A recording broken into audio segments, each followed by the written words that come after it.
Hey guys, so welcome back. This is how to sync Outlook calendar on iPhone.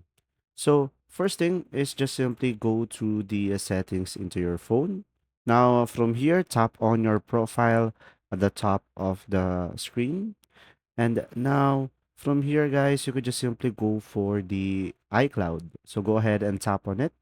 Now from here, guys, just simply select see all.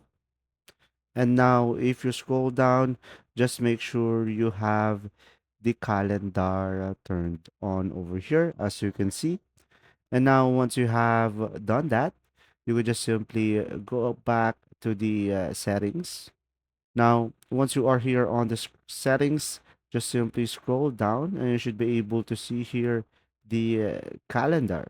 But if you don't tap on apps at the very bottom, tap on a calendar and you will have here calendar accounts. Tap on it, and from here you could just simply select add account over here, guys, and you should be able to add your Outlook into your phone.